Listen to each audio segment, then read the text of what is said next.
¿Sabes qué está pasando con la justicia en Bolivia?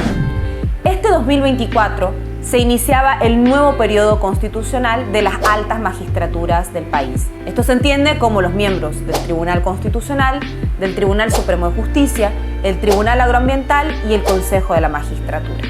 Para los que no conocen, en Bolivia las altas magistraturas del órgano judicial se eligen por voto popular. De hecho, es el único país en la región que utiliza este mecanismo. El resto de los países normalmente lo hacen a través de acuerdos en los congresos o nombramientos directos. Pero, ¿por qué este 2023 no fuimos a elecciones judiciales? Es necesario aclarar que la papeleta que se presenta al momento de ir a una elección tiene un proceso previo. Y este proceso previo implica un trabajo de la Asamblea Legislativa que se llama preselección. En esta preselección, la Asamblea realiza una convocatoria, se presentan los profesionales del área, se revisan los documentos que estos profesionales presentan y finalmente se realiza una evaluación de méritos, pero también de la experiencia profesional. Pero, ¿dónde se atascó todo? En el primer paso, la convocatoria. Una vez se emite la convocatoria por parte de la Asamblea Legislativa, a las 2 semanas, un exfuncionario del Ministerio de Justicia presenta ante una sala constitucional una acción de amparo. ¿Qué es lo que alegaba esta acción de amparo? Y creo que es importante que tomen nota porque después se vincula a otro hecho importante. Primero, alegaba que su libertad de expresión se veía vulnerada en el reglamento y por otro lado, el derecho a que otros magistrados que actualmente están en el ejercicio de sus funciones puedan ser reelectos, pero en otro cargo. Es decir, si actualmente ejercen el Tribunal Supremo de Justicia, puedan presentarse al siguiente proceso para postular al Tribunal Constitucional Plurinacional. La Asamblea modificó el reglamento, realizó una nueva convocatoria, atendiendo las observaciones de aquel amparo constitucional. Y aquí creo que vale la pena señalar algo muy importante. Se ha contrastado la opinión de 2 jueces constitucionales contra el reglamento aprobado de más de 166 diputados y senadores electos por votación popular. Pero bueno, la Asamblea hace caso, aprueba una convocatoria, modifica el reglamento y una semana después, nuevamente, el Tribunal Constitucional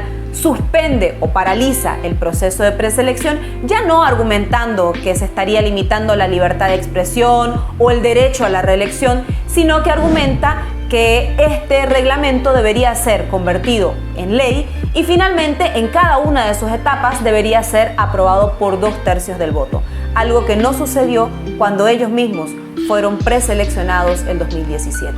Por tercera vez volvimos a empezar. El Senado toma la iniciativa, trabaja un proyecto de ley.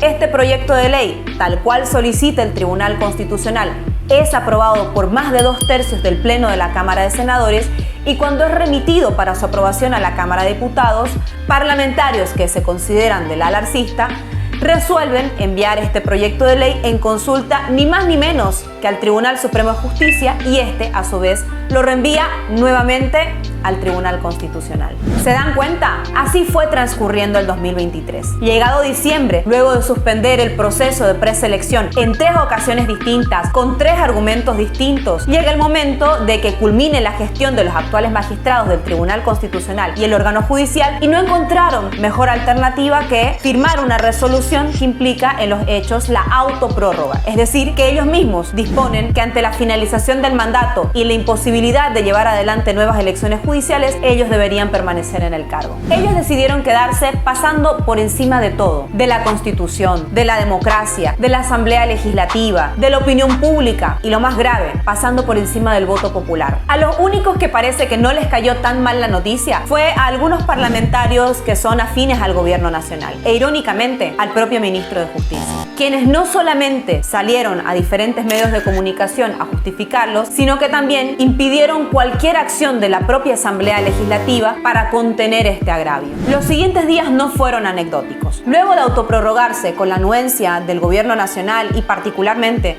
del ministro de Justicia, inmediatamente vinieron 2 sentencias que también resonaron en la opinión pública. Por un lado, lanzaron una sentencia que finalmente se convirtió en un globo de ensayo, sobre la cual se especulaba sobre la habilitación o inhabilitación del expresidente Evo Morales. Y por el otro, una sentencia constitucional que dispuso el desplazamiento político de Luis Fernando Camacho en la gobernación de Santa Cruz en favor del vicegobernador Aguilera. ¿Se dan cuenta que no se trata de casualidades? Estamos hablando del ordenamiento del escenario político nacional, que obedece a determinados intereses políticos, donde la justicia y particularmente el órgano judicial juega un rol fundamental para dirimir la interna política, nuevamente, por encima de la democracia, por encima de la Constitución y sobre todo por encima de la voluntad popular.